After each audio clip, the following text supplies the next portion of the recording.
Being a lead designer at Lionhead is actually an interesting job because we have one of the industry design luminaries working here in Peter Molyneux.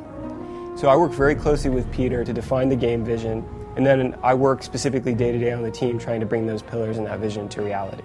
And along the way I work pretty much several times a week with Peter reviewing the game, talking about the game, and trying to execute on both what we want to do and what he is encouraging us to do. You're still going to be a hero. You're still going to have swords, you're still going to have guns, you're still going to have magic. But this time you're going to be leading a country as well as that. We're not going to make it easy for you though. There are going to be challenges in your rule. Like many of us have seen, the leaders that we elect in today's world often age badly in the first couple of weeks when they realise the enormity of the problem that they're taking on. We have always been a game that tries to be fairly accessible and something that hits a broader audience. So with Fable 3, what we're doing is keeping that foremost when we're thinking about building it. But those that are long-term Fable fans won't be disappointed. Everything that they've loved about the Fable franchise will still be there. A role-playing game is all about, this is me playing the role of a hero and a king or a queen. It's really about not getting rid of every element of an RPG, but certainly making it something that people who aren't interested in that side of thing will still enjoy. New technology in Fable 3, I think the main thing for me is Simon nodding in the background.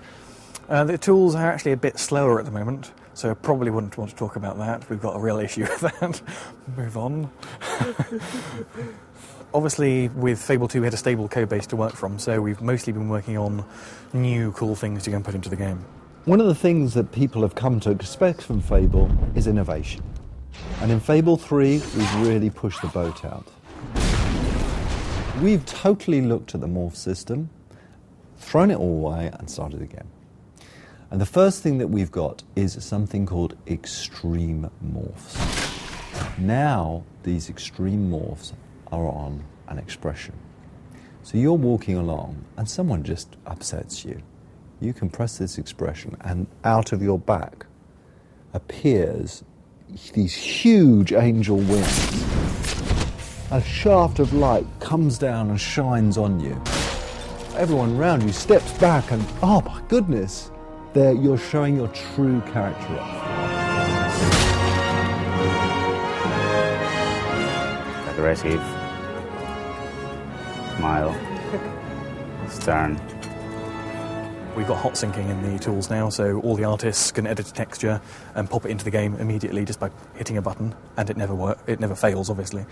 Can I redo that bit? Never works. Never works. That's a Freudian slip.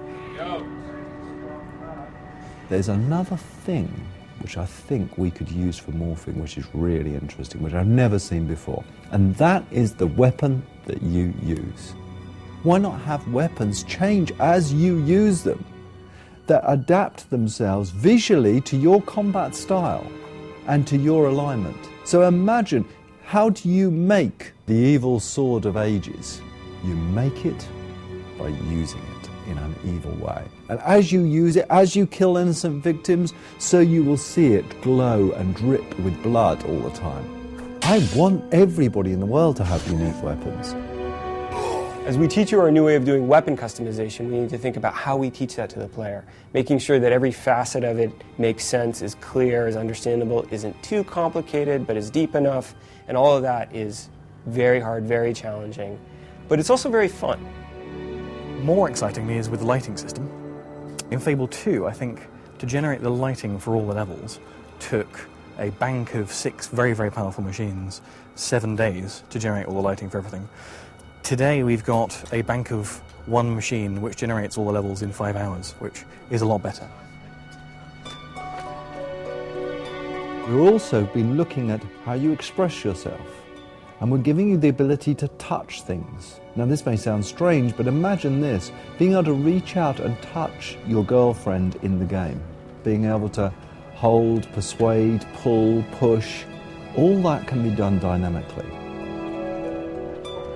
There is a fantastic amount of fighting and great combat and a really swift, pacey storyline, which is really engaging and really snappy.